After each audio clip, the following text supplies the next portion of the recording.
نحمده ونستعينه ونستغفره ونعوذ بالله من شرور أنفسنا ومن سيئات أعمالنا من يهده الله فلا مضل له ومن يضلل فلا هادي له وأشهد أن لا إله إلا الله وحده لا شريك له وأشهد أن محمدا عبده ورسوله يا أيها الذين آمنوا اتقوا الله حق تقاته ولا تموتن إلا وأنتم مسلمون يا أيها الناس اتقوا ربكم الذي خلقكم من نفس واحدة وخلق منها زوجها وبث منهما رجالا كثيرا ونساء واتقوا الله الذي تساءلون به والأرحام إن الله كان عليكم رقيبا يا أيها الذين آمنوا اتقوا الله وقولوا قولا سديدا يصلح لكم أعمالكم ويغفر لكم ذنوبكم ومن يطع الله ورسوله فقد فاز فوزا عظيما أما بعد فإن خير الحديث كتاب الله وخير الهدي هدي محمد صلى الله عليه وسلم وشر الأمور محدثاتها وكل محدثة بدعة وكل بدعة ضلالة وكل ضلالة في النار اللهم صل على محمد وعلى آل محمد كما صليت على إبراهيم وعلى آل إبراهيم إنك حميد مجيد اللهم بارك على محمد وعلى آل محمد كما باركت على إبراهيم وعلى آل إبراهيم إنك حميد مجيد رب اشرح لي صدري ويسر لي أمري واحلل عقدة من لساني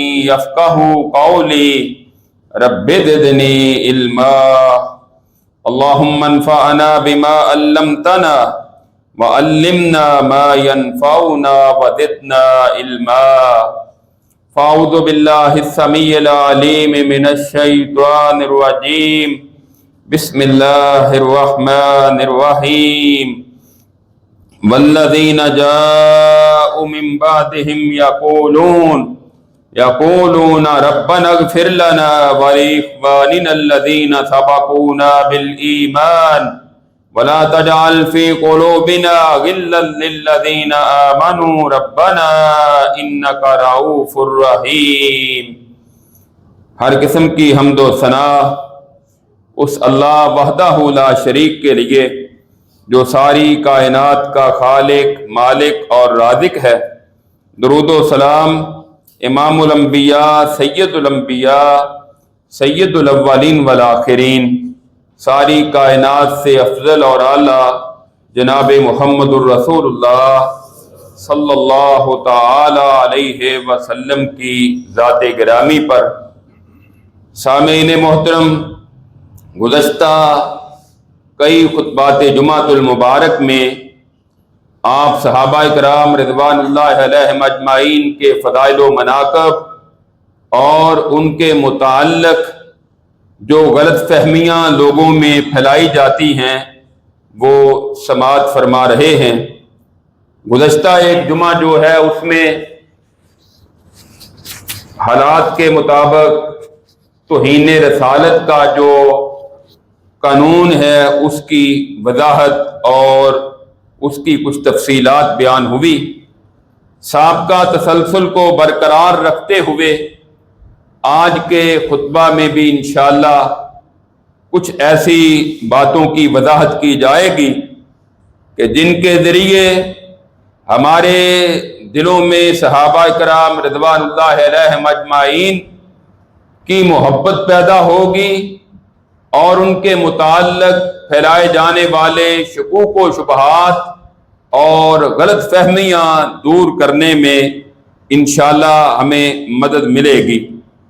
یہ بات پہلے بھی میں نے خطبے میں ذکر کی تھی کہ صحابہ کرام رضوان اللہ علیہم اجمعین کی جو آپس میں کوئی اختلاف یا ان کا لڑائی جھگڑا یا آپس میں ان کا ایک دوسرے کے معاملے میں اگر کسی جگہ کوئی آمنا سامنا ہوا ہے تو ایسی باتوں کو پھیلانا یہ اہل ایمان کا شیوا نہیں ہے۔ کیوں؟ اللہ رب العزت نے قرآن کریم میں اس بات کی وضاحت فرمائی ہے، جو ابھی آیت میں نے پڑھی ہے، کہ بعد والے جو لوگ ہیں مہاجرین و انصار کا ذکر کیا اور فرمایا جو بعد میں آنے والے ہیں وہ اپنے سے پہلے والوں کے لیے دعا کرتے ہیں، ربنا اغفر لنا وَلِإِخْوَانِنَا الَّذِينَ سَبَقُونَا بِالْإِيمَانِ، اے ہمارے رب ہمیں معاف کر دے اور ہمارے ان بھائیوں کو معاف کر دے جو ہم سے پہلے گزر چکے ہیں۔ اور ہم سے پہلے گزرنے والے بہت سارے طبقات ہیں، ان میں سے سب سے جو اعلیٰ طبقہ ہے وہ صحابہ کرام رضوان اللہ علیہم اجمعین کا ہے۔ تو اہل ایمان کا انداز کیا ہونا چاہیے؟ ان کے لیے دعا کریں، ربنا اغفر لنا وَلِإِخْوَانِنَا الَّذِينَ سَبَقُونَا بِالْإِيمَانِ وَلَا تَجْعَلْ فِي قُلُوبِنَا غِلًّا لِّلَّذِينَ آمَنُوا رَبَّنَا إِنَّكَ رَءُوفٌ رَحِيمٌ، اور اے ہمارے رب ہمارے دلوں میں ان کے بارے میں بغض اور کینہ نہ رکھ جو ہم سے پہلے ایمان والے گزر چکے ہیں۔ انک رؤوف الرحیم، تو بڑا ہی شفقت کرنے والا، رحم کرنے والا۔ اب اس آیت سے دو چیزیں معلوم ہوتی ہیں، ایک تو یہ ہے کہ بعد میں آنے والے، ہم بھی بعد میں آنے والے، ہماری ذمہ داری ہے کہ اپنے سے پہلے لوگوں کے لیے بخشش کی دعا کریں۔ یہ اہل ایمان کا انداز، ان کا طریقہ اللہ رب العزت نے قرآن میں بیان کیا ہے، اور ان میں سب سے افضل لوگ رسول اللہ کے اصحاب ہیں۔ ان سے بڑھ کر امت میں کوئی اور افضل نہیں ہے، بلکہ ساری امت کے نیک لوگ مل بھی جائیں تو ایک صحابی کے شرف کو نہیں پا سکتے۔ اللہ تعالیٰ نے ان کو مقام اور مرتبہ اس قدر بلند عطا کیا ہے، جس طرح ساری کائنات بھی مل جائے تو وہ کسی ایک نبی کے مقام اور مرتبے کو حاصل نہیں کر سکتی، اسی طرح کسی ایک صحابی کے مقام اور مرتبے کو نہیں پہنچ سکتے۔ یہ اللہ رب العزت نے ان کو جو مقام اور مرتبہ دیا ہے، یعنی ساری کائنات ملے بھی، صحابہ بھی مل جائیں تو کسی ایک نبی کے مقام اور مرتبے کا مقابلہ نہیں کر سکتے۔ اسی طرح ساری کائنات ملے تو کسی ایک صحابی کی عظمت اور فضیلت کا مقابلہ نہیں کر سکتی۔ یہ اللہ تعالیٰ نے ان کو اجازت دیا۔ تو بعد والوں کا کام کیا ہے؟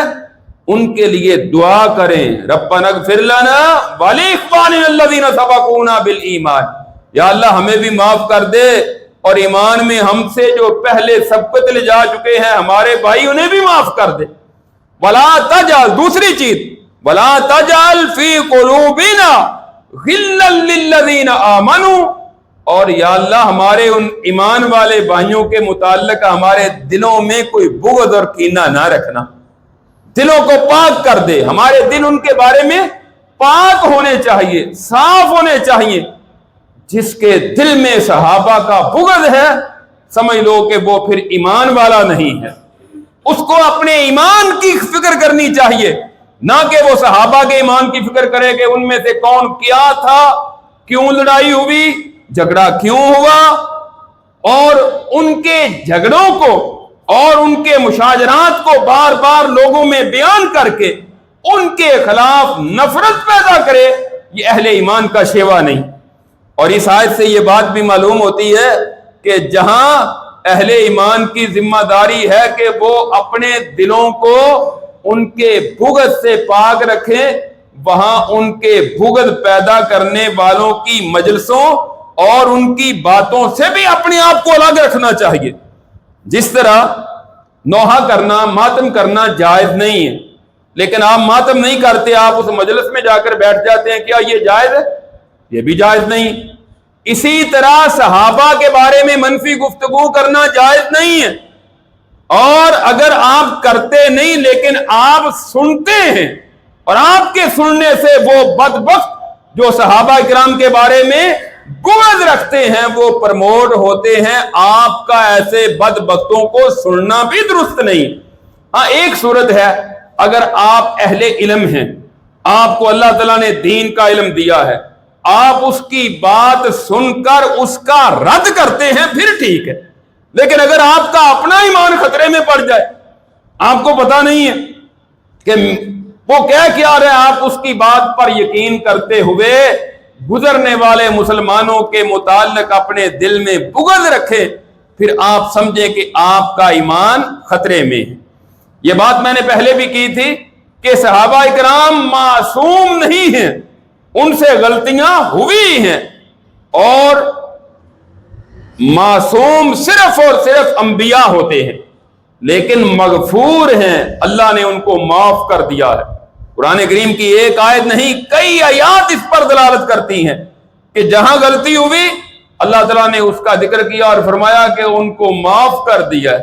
تو جو اللہ رب العزت ان کو معاف کر دے، بعد میں مجھے اور آپ کو کس نے جج بنایا ہے اور کس نے احتساب کا اختیار دیا ہے ہمیں کہ ہم ان کا احتساب کرنا شروع کر دیں کہ فلاں ان میں سے غلط تھا، فلاں صحیح تھا.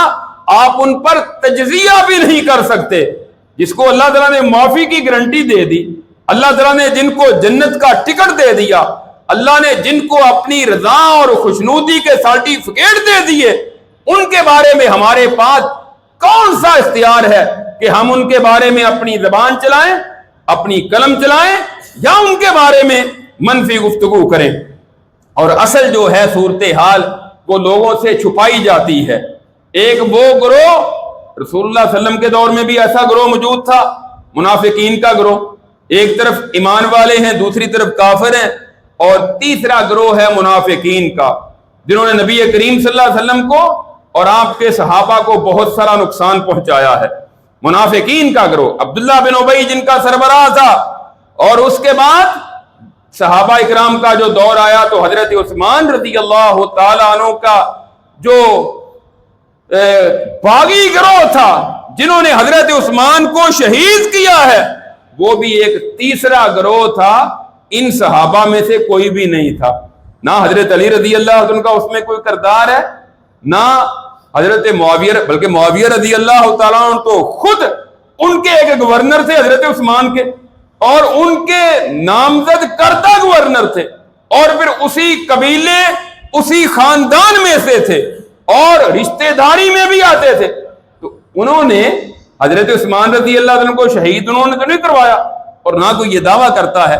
تو یعنی ایک تیسرا سازشیوں کا گروہ جس کی تفصیل میں پہلے ذکر کر چکا ہوں، جو باغی گروہ بھی اسے کہا جاتا ہے، خارجی گروہ بھی اسے کہا جاتا ہے، یہ سارا ان کا کیا درا تھا. بعد میں حضرت علی رضی اللہ تعالیٰ عنہ اور حضرت معاویہ رضی اللہ تعالیٰ عنہ کے آپس میں جو اختلافات ہوئے، اس میں بھی اسی گروہ کا کردار تھا، خارجی گروہ کا، باغی گروہ کا. اسی لیے تو اس کا ایک ثبوت یہ بھی ہے کہ جب آپس میں صلح ہونے لگی نا، ان کی واقعہ تحکیم جسے کہا جاتا ہے، حضرت علی رضی اللہ تعالیٰ عنہ، معاویہ رضی اللہ تعالیٰ عنہ نے حکم مقرر کیے کہ ہم ایک ایک فیصل مقرر کر لیتے ہیں، ایک ایک منصف مقرر کر لیتے ہیں. وہی باغی گروہ الگ ہو گیا. انہوں نے کہا نعوذ باللہ، انہوں نے اللہ کے علاوہ کسی اور کو فیصلہ کرنے والا بنا کر یہ دونوں ہی نعوذ باللہ کافر ہو گئے. حضرت علی رضی اللہ عنہ کے بارے میں بھی کہا اور حضرت معاویہ رضی اللہ عنہ کے بارے میں بھی کہا. اگر وہ کسی ایک گروہ کا حصہ ہوتے تو اپنے سربراہ کو وہ کیوں کافر کہتے اور وہ ان سے الگ کیوں ہوتے؟ اور یہ وہی گروہ ہے جو حضرت علی رضی اللہ عنہ کے ساتھ ملا ہوا تھا، جس کی بنا پر حضرت علی رضی اللہ تعالیٰ عنہ کہتے تھے کہ میں بس اب ان پر پورا کنٹرول نہیں، ان پر کنٹرول کر کے پھر میں ان سے بدلہ لوں گا. حضرت معاویہ رضی اللہ عنہ کہتے تھے پہلے بدلہ لیں ان سے. اور اس کے متعلق تفصیلات بھی سیرت کی کتابوں میں اور حدیث کی کتابوں میں موجود ہے. ایک موقع پر حضرت ابو دردہ رضی اللہ تعالیٰ عنہ اور حضرت ابو امامہ رضی اللہ تعالیٰ عنہ دونوں نے کہا تھا حضرت معاویہ رضی اللہ تعالیٰ عنہ سے کہ آپ حضرت علی سے کیوں لڑائی کرتے ہیں، اس کی وجہ کیا ہے؟ کیا وہ آپ سے افضل نہیں ہے؟ حضرت معاویہ رضی اللہ عنہ کہنے لگے ہاں وہ مجھ سے افضل ہیں، میں اس بات کو تسلیم کرتا ہوں، وہ مجھ سے پہلے مسلمان ہوئے، اسلام قبول کیا، رسول اللہ کے خاندان سے ہیں، میرا ان سے کوئی اور اختلاف نہیں ہے۔ اختلاف صرف یہ ہے کہ حضرت عثمان رضی اللہ تعالیٰ عنہ جو عام شخص نہیں تھے، وقت کے امیر المومنین، مسلمانوں کے سربراہ تھے، رسول اللہ کے دورے داماد تھے، جنہوں نے ان کو قتل کیا ہے ان سے قصاص لیا جائے۔ اگر حضرت علی آج ان سے قصاص لیتے ہیں، اہل شام میں سے معاویہ پہلا ہوگا جو حضرت علی کی بیعت کرے گا۔ آپس میں ان کا یعنی کفر اور اسلام کا اختلاف نہیں تھا، حق و باطل کا اختلاف نہیں تھا۔ آج جو کہا جاتا ہے نا، اور پھر یہ سوال بھی لوگوں کے ذہنوں میں ڈالا جاتا ہے، دیکھو جی حضرت علی رضی اللہ تعالیٰ عنہ اور حضرت معاویہ رضی اللہ عنہ کی آپس میں لڑائی ہوئی، جی ہوئی، ان میں سے حق پر کون تھا؟ تو ایک عام بندہ سمجھتا ہے کہ یار ہاں ایک تو حق پر تھا نا۔ اچھا جب ایک کو حق پر کہے گا دوسرے کو پھر غلط کہے گا، جب غلط کہے گا اس کے دل میں ان کے بارے میں نفرت پیدا ہوگی۔ یہاں یہ موقف بھی سمجھیے، ہم کہتے ہیں کہ دونوں کا آپس میں اجتہادی طور پر معاملہ تھا، دینی طور پر دونوں ایک ہی تھے، ایک پیج پر جمع تھے، ان میں سے کوئی دوسرے کا دینی طور پر مخالف نہیں تھا۔ اور اس کی دلیل یہ بھی ہے کہ حضرت معاویہ رضی اللہ عنہ سے اختلاف کی وجہ شیعہ کی ایک بڑی اہم کتاب ہے نہج البلاغہ، اس میں لکھی ہوئی ہے۔ حضرت علی رضی اللہ عنہ سے پوچھا گیا کہ آپ کا معاویہ سے اختلاف کیا ہے، وجہ کیا ہے؟ معاویہ سے اختلاف کی وجہ حضرت علی رضی اللہ عنہ نے خود بیان کی، کہنے لگے ہمارا رب ایک ہے، اسی رب کو معاویہ مانتے ہیں، اسی رب کو میں مانتا ہوں، ہمارا نبی بھی ایک ہے، ایک نبی کو ماننے والے، دین اسلام کی دین بھی ایک، دعوت بھی ہماری ایک، اور اللہ پر ایمان اور رسول کی تصدیق کرنے میں ہم ان سے بڑے ہوئے نہیں ہیں اور نہ وہ ہم سے بڑے ہوئے ہیں، صرف ہمارا اختلاف قصاص عثمان کا ہے۔ یہ حضرت علی رضی اللہ عنہ نے خود اس بات کا اعتراف کیا، اور یہ شیعہ کی بڑی معتبر کتاب نہج البلاغہ میں موجود ہے۔ یعنی آپس میں ان کے اور اختلافات نہیں تھے کہ ان کا کوئی دینی اختلاف ہو، حق و باطل پر کون ہے، حق پر کون ہے، باطل پر کون ہے، ایسی بات نہیں ہے۔ اسی طرح البدایہ والنہایہ میں حافظ ابن کثیر رحمہ اللہ نے لکھا ہے کہ ابو مسلم خولانی نے حضرت معاویہ رضی اللہ عنہ سے پوچھا تھا کہ آپ کا علی سے اختلاف کیا ہے، آپ کیا ان کو اپنے جیسا سمجھتے ہیں؟ حضرت معاویہ رضی اللہ تعالیٰ عنہ فرمانے لگے واللہ انی لعالم انہ خیر منی وافضل واحق بالامر منی، اللہ کی قسم بے شک میں جانتا ہوں علی مجھ سے بہتر ہیں رضی اللہ عنہ، مجھ سے افضل ہیں، اور خلافت کے حقدار بھی مجھ سے زیادہ ہیں، صرف اختلاف ہمارا قصاص عثمان کا ہے۔ یعنی کفر اور اسلام کا مسئلہ نہیں تھا۔ اچھا جو بات میں کر رہا تھا کہ لوگ کہتے ہیں جی ان میں سے حق پر کون تھا، یہ آپ کے ذہن میں بھی سوال آ سکتا ہے کہ حضرت علی اور معاویہ رضی اللہ تعالیٰ عنہما کی آپس میں لڑائی ہوئی، ان میں سے حق پر کون تھا؟ ہم یہ کہتے ہیں دونوں ہی حق پر تھے۔ مقدمہ کیا تھا؟ حضرت معاویہ رضی اللہ عنہ کا موقف تھا کہ میں آپ کی بیعت کرتا ہوں، لیکن اس سے پہلے جو آپ کے ساتھ کھڑے ہیں نا حضرت عثمان رضی اللہ عنہ کو شہید کرنے والے، آپ ان سے بدلہ لیں حضرت عثمان کا۔ ایک اعتبار سے ان کا موقف ٹھیک تھا، اگر ہم بھی آپ کی بیعت کر لیتے ہیں، یہ آپ کے ساتھ ہیں، یہ کل آپ کو شہید کر دیں گے، مجھے شہید کر دیں گے، یہ تو ہمارے گروہ کا حصہ ہوگا، لہذا ان گندے جراثیم کو الگ کیا جائے، صفائی کی جائے، ہم آپ کی بیعت کے لیے تیار ہیں۔ حضرت علی رضی اللہ عنہ کا موقف بھی ٹھیک تھا، وہ کہتے تھے آپ میری بیعت کریں، آپ چونکہ شام کے گورنر ہیں، آپ میری بیعت کریں، اس کے بعد میں ان سے بدلہ لوں گا حالات کنٹرول کر کے۔ دونوں کا موقف ٹھیک تھا۔ اب سوال یہ ہوگا کہ کیا دونوں بھی حق پر ہو سکتے ہیں؟ قرآن کریم میں اس کی دلیل موجود ہے۔ حضرت موسیٰ علیہ السلام کو اللہ تعالیٰ نے کوہ طور پر بلایا، وہاں چلے گئے، اپنے پیچھے اپنے بھائی حضرت ہارون علیہ السلام کو چھوڑ کر گئے اپنا جانشین بنا کر کہ تم نے قوم کی نگرانی کرنی۔ ہوا کیا، ایک جادوگر تھا جس کا نام سامری تھا۔ سورہ طٰہٰ میں، سورہ اعراف میں اللہ تعالیٰ نے کئی جگہ یہ واقعہ ذکر کیا ہے۔ اس نے سونے کے زیورات لوگوں سے جمع کیے، ان کو پگلایا اور ان کا ایک بچڑا بنا دیا، اور اس میں سے سراغ تھا، جب اس میں سے کوئی بولتا یا پھونکتا اس کی آواز آتی تھی۔ تو اس جادوگر سامری نے کہا، لوگو اور تمہارا یہ رب ہے، یہ تمہارا معبود ہے۔ اب آپ کہیں گے کہ بچڑے کو انہوں نے معبود کیسے مان لیا؟ یہ بات سمجھنی تو کوئی مشکل نہیں ہے۔ آج ہمارے ہاں لوگوں نے قبروں میں فوت شدہ بزرگوں کو اپنا معبود نہیں مانا ہوا، وہاں جا کر سجدے نہیں کرتے، وہاں جا کر اپنی حاجات ان کے سامنے پیش نہیں کرتے، وہاں جا کر اولاد طلب نہیں کرتے، فوت شدہ کے سامنے جا کر۔ اور ہمارے پڑوس میں کروڑوں کی تعداد میں ہندو موجود ہیں، وہ بتوں کے سامنے اپنے آپ کو نہیں جھکاتے، اور وہ گائے کو کس طرح احترام دیتے ہیں۔ اسی طرح بنی اسرائیل نے گائے کو اور بچڑے کی پوجا شروع کر دی۔ موسیٰ علیہ السلام جب واپس آئے، وَلَمَّا رَجَعَ مُوسَىٰ إِلَىٰ قَوْمِهِ غَضْبَانَ آسِفًا، واپس موسیٰ علیہ السلام اپنی قوم کی طرف آئے غصے سے بھرے ہوئے، بہت زیادہ غصہ آیا۔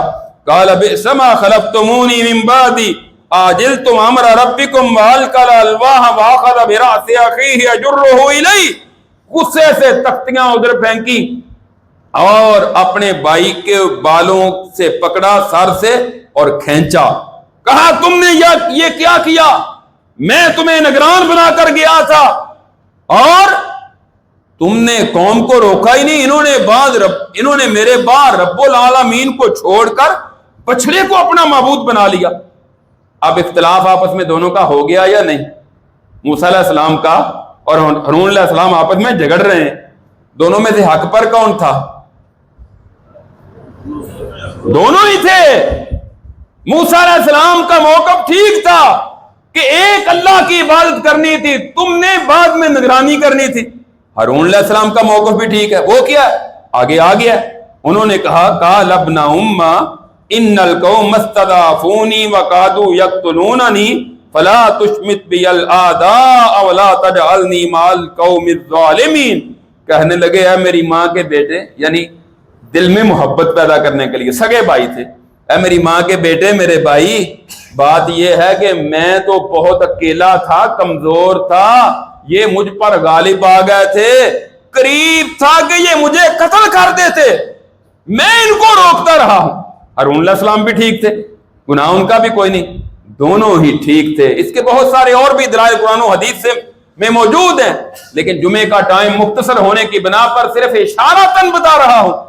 بعض اوقات ہوتا ہے کہ دونوں ہی ٹھیک ہوتے ہیں، کسی غلط فہمی کے بنا پر اختلاف ہو جاتا ہے، اختلاف ہو جاتا ہے۔ بندہ گھر میں جاتا ہے، بیوی کو گھر میں نہیں پاتا، غصہ آ جاتا ہے، لڑ پڑتا ہے، پتہ نہیں یہ کہاں گئی ہوئی تھی، وہ کہتی میں تو کچن سے نکل کر آ رہی ہوں، گھر میں ہی تھی، یا اوپر چھت پر گئی تھی، غلط فہمی میں لڑائی ہو جاتی، اختلاف ختم ہو جاتا ہے۔ تو بعض اوقات غلط فہمی کی وجہ سے اختلاف ہو جاتا ہے۔ تو یہاں بھی صورتحال اجتہادی تھی، سمجھنے سمجھانے کی تھی، آپس میں ان کی جنگیں نہیں تھی، بلکہ حضرت علی رضی اللہ تعالیٰ عنہ جب شہید ہو گئے نا، تو حضرت حافظ ابن کثیر رحمہ اللہ نے لکھا ہے کہ حضرت معاویہ رضی اللہ تعالیٰ عنہ کو جب خبر ملی تو بڑے غمگین بیٹھے ہوئے۔ بی بی کہنے لگی پہلے تو آپ ان سے لڑتے رہے ہیں اور آپ ان کی شہادت کی خبر سن کے آپ غمگین ہیں، اس کی کیا وجہ؟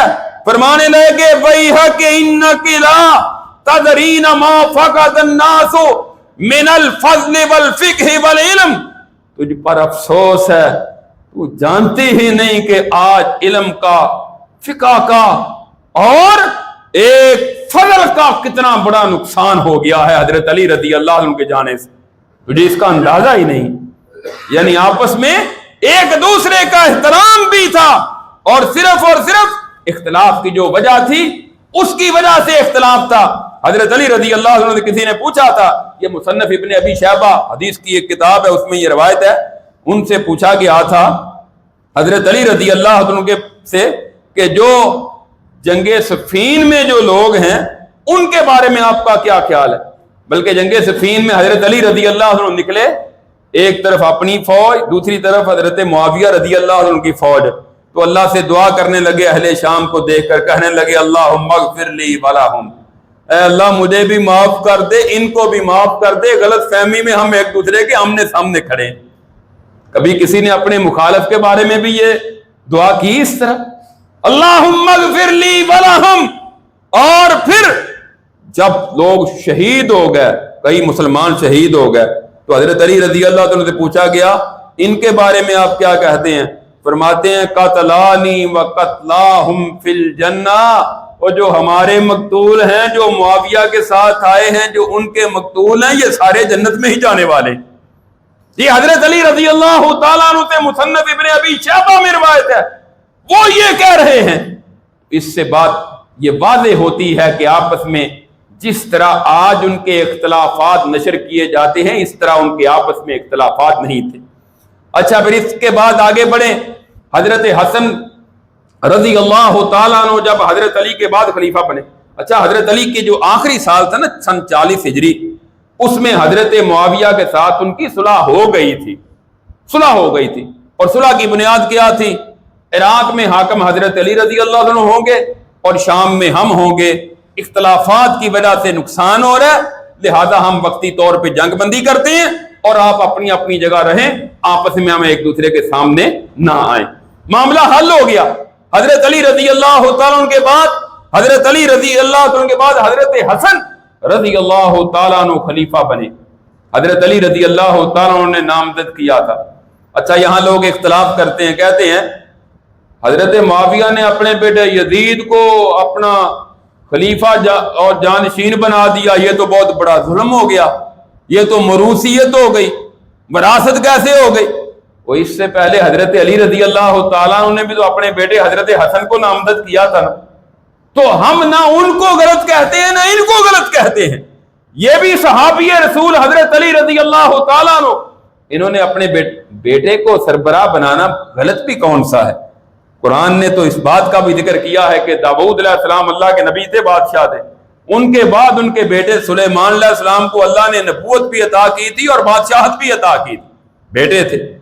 اگر اہلیت ہو تو باپ کے بعد بیٹا حکمران بن جائے یا اس کی باپ کی سیٹ پر بیٹھ جائے, اس میں غلطی والی کون سی بات ہے. اچھا, پھر ایک یہ بھی مغالطہ دیا جاتا ہے کہ حضرت حسن رضی اللہ عنہ کی جب حضرت معاویہ رضی اللہ عنہ سے صلح ہو گئی تھی تو صلح میں جو شرائط طے ہوئی تھی, حضرت معاویہ رضی اللہ تعالیٰ عنہ نے ان کی پاسداری نہیں کی, یہ بھی کہا جاتا ہے. اچھا, وہ شرائط کون سی تھی؟ جو حدیث میں ہے, صحیح بخاری میں بھی ہے اور دیگر کتب میں یہ موجود ہے. جو شرائط تھی, شرائط میں سے ایک شرط یہ تھی کہ ہمارا وظیفہ جو ہے نا, ہمارے اخراجات اہل بیت کے, وہ معاویہ رضی اللہ تعالیٰ عنہ بیت المال سے ادا کیا کریں گے. انہوں نے کہا ٹھیک ہے. طے ہو گیا کہ آپ کے اخراجات حضرت حسن, حضرت حسین رضی اللہ تعالیٰ عنہما اور باقی سب کے اخراجات وظیفہ بیت المال سے آپ کو ملے گا. دوسرا یہ تھا کہ جتنے لوگ ان جنگوں میں شہید ہو چکے ہیں ان کے ورثاء, بیوہ عورتیں, یتیم بچے, ان کے اخراجات بھی آپ کی ذمہ داری ہوگی. جی ٹھیک ہے, ان کے بھی ادا کریں گے, اس میں بھی کوئی حرج والی بات نہیں. تیسرا یہ تھا کہ کچھ لوگ جو ہمارے گروہ میں تھے, اب ایسا نہ ہو کہ ہماری تو صلح ہو گئی آپس میں, ہم نے امیر معاویہ کو اپنا حکمران تسلیم کر لیا, آپ بعد میں ان سے بدلے لینے شروع کر دیں, کہیں ایسا نہ ہو. آپ ان میں سے کسی سے سابقہ رنجش کا کوئی بدلہ نہیں لیں گے. حضرت معاویہ رضی اللہ عنہ فرمانے لگے ٹھیک ہے, میں نے اس پہ اتفاق کیا, آپ کی ساری شرطیں منظور ہیں. اب وہ مرزا اس کے علاوہ بھی کچھ شرطیں بیان کرتا ہے, وہ شرطیں کسی بھی کتاب کے اندر صحیح سند سے ثابت نہیں. وہ کیا کہتا ہے؟ دو شرطیں اس کے علاوہ. کہتا ہے جی آپ نے آج کے بعد ممبروں پر ہمیں گالیاں دلوانی بند کرنی ہے. گالیاں تو دیتا ہی کوئی نہیں تھا, بند کون سی کروانی؟ یہ کوئی شرط بھی نہیں تھی، نہ کوئی ایسی بات، اور نہ کسی جگہ سے یہ ثابت کر سکتا ہے۔ اور دوسری یہ ہے کہ آپ کے بعد جب آپ اپنے بیٹے کو خلیفہ نہیں بنائیں گے بلکہ آپ شورا سے مشورہ کر کے نامزد کریں گے، یہ شرط بھی کسی جگہ موجود نہیں، اس کا کوئی ثبوت ہی نہیں، یہ الزام تراشی ہے۔ اور پھر اگلی بات، حضرت معاویہ رضی اللہ تعالیٰ عنہ کہ جب وفات کا ٹائم آیا تو انہوں نے جو یزید کو نامزد کیا تھا اپنے بیٹے کو، اس میں انہوں نے اپنی مجلس شورا سے مشورہ کیا، صحابہ کرام سے، حضرت مغیرہ بن شعبہ رضی اللہ تعالیٰ عنہ اور دیگر صحابہ موجود تھے۔ کہا کہ اب میں اپنے بعد کس کو نامزد کروں؟ انہوں نے مشورہ دیا کہ اگر تو آپ کسی اور گورنر کو نامزد کرتے ہیں تو دوسرا ان کو تسلیم نہیں کرے گا، یعنی اگر آپ شام میں سے کسی اور بندے کو مقرر کر دیتے ہیں تو مصر والے اختلاف کریں گے، عراق والے اختلاف کریں گے، آپ اس طرح کریں کہ اپنے بیٹے کو نامزد کر دیں، جس طرح آپ کی گرپ ہے، 20 سال آپ نے اقتدار کے گزارے، آپ کی حکومت میں امن و امان آ گیا، مسلمانوں کے اختلافات ختم ہو گئے، فتوحات ہوئی، اسلام آگے بڑھا، اسی طرح آپ کا بیٹا آپ کی سیٹ پر آئے گا تو کوئی اختلاف نہیں کرے گا۔ اور یہی ہوا کہ یزید کی بیعت کرنے والوں میں صرف 4 بندوں کے علاوہ باقی صحابہ بھی تھے، تابعین بھی تھے، سب نے ان کی بیعت کر لی تھی اور ان کو اپنا حکمران تسلیم کیا، کسی اور نے اختلاف نہیں کیا۔ اور جنہوں نے وقتی طور پر اختلاف کیا بھی، انہوں نے بھی بعد میں انہوں نے بھی رجوع کر لیا، اس کی الگ سے تفصیلات موجود ہیں۔ تو لہذا ایسی کوئی بات نہیں تھی کہ نعوذ باللہ حضرت معاویہ رضی اللہ تعالیٰ عنہ پر یہ الزام تراشی کی جاتی ہے کہ انہوں نے جو صلح کرتے وقت شرط طے کی تھی، جی انہوں نے وہ شرائط کی پاسداری نہیں کی۔ ایسی کوئی بات نہیں ہے، جو شرائط طے کی تھی انہوں نے پاسداری بھی کی تھی۔